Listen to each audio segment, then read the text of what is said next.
नमस्कार विद्यार्थी मित्रों, आज हम 12वीं कक्षा हिंदी का 7वां काव्य बादल को घिरते देखा है। उसका हमने पहले एक लेक्चर देखा था और आज हम इसमें आगे बात करने जा रहे हैं। वैसे तो मैंने उस दिन भी आपको कहा था कि ये काव्य अभ्यासक्रम में नहीं है, मगर हमें सीखना ज़रूरी है, इसीलिए हम आपको ये बढ़ाते हैं। बादल को घिरते देखा है नागार्जुन। इसमें हमने पहली जो पंक्ति है वो देखी थी कि अमल धवल गिरी के शिखरों पर बादल को घिरते देखा है, छोटे छोटे मोती जैसे उसके शीतल तुहिन कणों को मानसरोवर के उन स्वर्णिम कमलों पर गिरते देखा है, बादल को घिरते देखा है। वहाँ तक हमने अभ्यास किया था कि कवि तिब्बत की यात्रा पर जाते हैं, उस वक्त हिमालय के जो दर्शन होते हैं, इस दर्शन वो इस काव्य के द्वारा हमें भी कराते हैं। तो आगे की हम बात करते हैं कि छोटी बड़ी कई झीलें हैं वहाँ पर, तुंग हिमालय के कंधों पर छोटी बड़ी कई झीलें हैं, उनके श्यामल नील सलिल में समतल देशों से आकर पावस की उमस से व्याकुल तिक्त मधुर भी तंतु खोजते हंसों को तीरते हमने देखा है, बादल को हमने घिरते देखा है। यानी पहला उनके जो बड़े बड़े शिखर है, उन शिखर को हमने देखा है, अमल धवल स्वर्णिम ऐसे शिखरों को हमने, निर्मल शिखरों को देखा है। और आगे कहा कि तुंग हिमालय, तुंग का मतलब ऊंचा, यानी तुंग हिमालय के कंधों पर, यानी हिमालय के कंधों पर छोटी बड़ी कई झीलें हैं, यानी हिमालय पर्वत के ऊपर। हिमालय पर्वत यानी मान लो कि छोटा नहीं है, हम जानते हैं कि विश्व में सबसे बड़ा है। तो उन शिखरों पर कहीं ऐसी छोटी या बड़ी झीलें, यानी कि तालाब, ऐसे तालाब है वहाँ पर, छोटी बड़ी कई झीलें हैं, उनके श्यामल नील सलिल में, उनके अंदर जो पानी है वो पानी, यानी सलिल, सलिल का मतलब पानी, तो कैसा पानी है, श्यामल नील सलिल में, यानी इस सलिल यानी इस पानी के अंदर क्या है कि समतल देशों से आकर, समतल यानी जैसे हमारा प्रदेश है, गुजरात प्रदेश से, राजस्थान है, ऐसे प्रदेशों से, समतल प्रदेशों से आकर पावस की उमस में, यानी गर्मी में, इस गर्मी, यहाँ पर हम जानते हैं कि यहाँ ज़्यादा गर्मी होती है और हिमालय में गर्मी नहीं होती है, इसीलिए पावस की उमस से आकुल व्याकुल होकर तिक्त मधुर विस्तंतु खोजते, यानी हंस क्या खोजते हैं, विस्तंतु। विस्तंतु का मतलब कमल नाभ, कमल दंड, जिस पर कमल होता है ना, उसका नाभ, यानी इस दंड के अंदर हंस को खाने के लिए कुछ मिलता है, खुराक मिलता है, इसीलिए कहते हैं कि तिक्त मधुर विस्तंतु खोजते हंसों को हमने वहाँ पर तीरते हुए देखा है, बादल को हमने गिरते हुए देखा है। यानी कि ये वातावरण वहाँ का इतना खुशनुमा है, बड़ी बड़ी झीलें हैं, छोटी छोटी झीलें हैं, उसमें नीला नीला जल भी है और इस जल के अंदर कमल भी खिले हुए हैं और इस कमल के नाभ को खाने के लिए वहाँ पर जो हंस होते हैं, इस हंस को भी हमने वहाँ पर देखा है, बादल को घिरते हुए देखा है।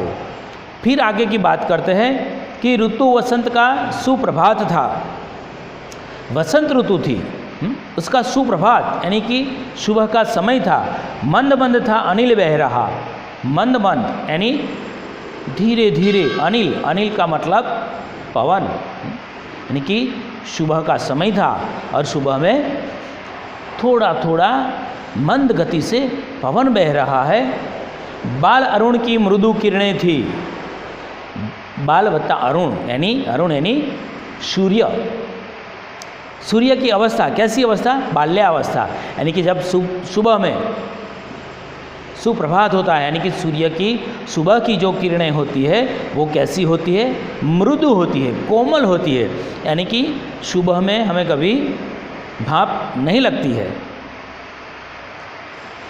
लेकिन दोपहर के बाद हमें ज़्यादा गर्मी लगती है ना।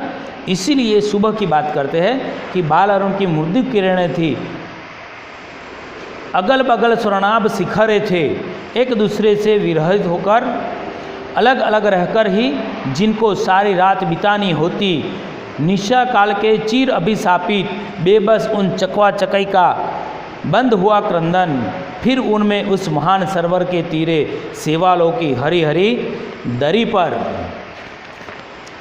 प्रणय कलह छिड़ते देखा है, बादल को हमने घिरते देखा है। यानी यहाँ पर कहते हैं कि जब सुबह का समय होता है तो क्या होता है कि जब सुप्रभात होता है तो पवन वहाँ पर मंद मंद गति से बहता है, खुशनुमा वातावरण है, सूर्य की बाल किरणें यानी कोमल किरणें उसकी अलग अगल बगल में स्वर्णनाभ शिखर है, यानी अगल बगल में आसपास में जितने भी शिखर है उन सभी शिखरों पर इस सूर्य की किरणें पड़ती है। तो उस वक्त क्या होता है, एक यहाँ पर एक प्रेम कहानी है। कैसी?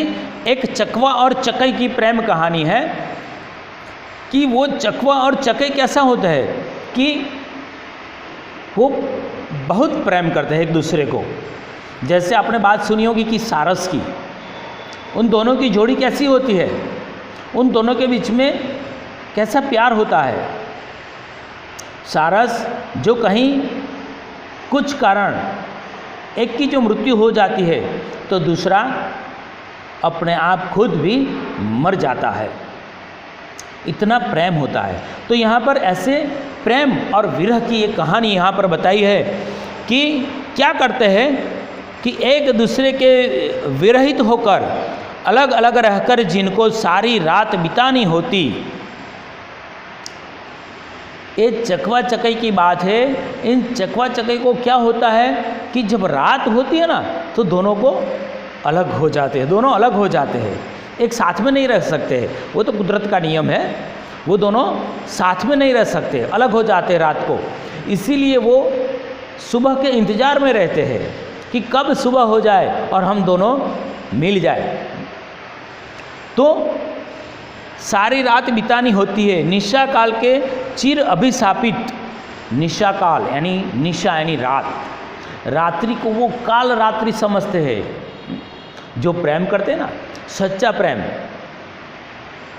प्रेम किसे कहते हैं कि प्रेम के अंदर त्याग और बलिदान होता है, उसको प्रेम कहते हैं। तो यहाँ पर ये चकवा चकई की जो प्रेम की कहानी है इसमें कहते हैं कि उस रात्रि को काल रात्रि समझते हैं, निशा काल के चिर अभिशापित, चिर यानी लंबा, अभिशाप यानी श्रापित, मानो कि किसने उसको श्राप दिए होंगे चकवा चकई को कि भाई रात होगी और तुम्हारा मिलन नहीं होगा।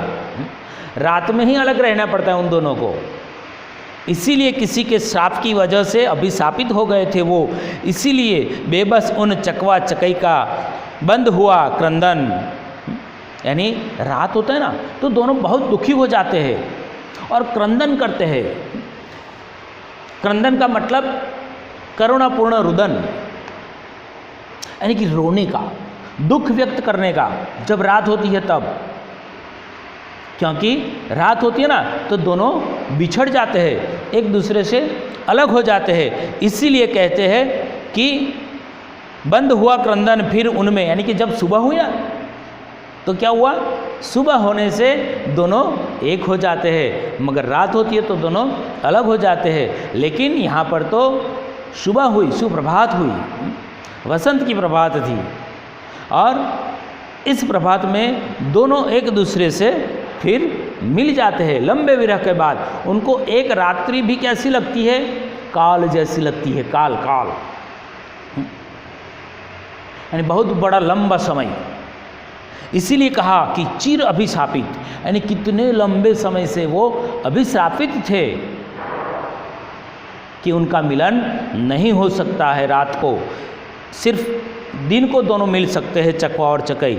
इसीलिए अभी सूर्योदय होता है तो दोनों का जो क्रंदन होता है वो आज बंद हो जाता है। बंद हुआ क्रंदन, फिर उनमें उस महान सरोवर के तीर सेवालों की हरी दरी पर क्या हुआ, सुबह हुई, चकवा चके दोनों का फिर मिलन हुआ और दोनों क्या करते हैं, उस महान सरोवर यानी वहाँ पर जितनी छोटी बड़ी जो झीलें है उस झील के अंदर जो सेवाल, આપણે ગુજરાતી માને સેવાળ કહીએ ને, લીલી લીલી હોય પાણીની અંદર, तो इस सेवालों की हरी दरी यानी कि मान लो कि इस सेवाल जो होती है ना वो हरी हरी होती है ना, और इस हरी पर दरी यानी उन पर बैठकर, सेवालों की हरी दरी पर बैठकर दोनों चकवा और चकई क्या करते हैं, प्रणय कलह छेड़ते देखा है मैंने, बादल को मैंने गिरते देखा है।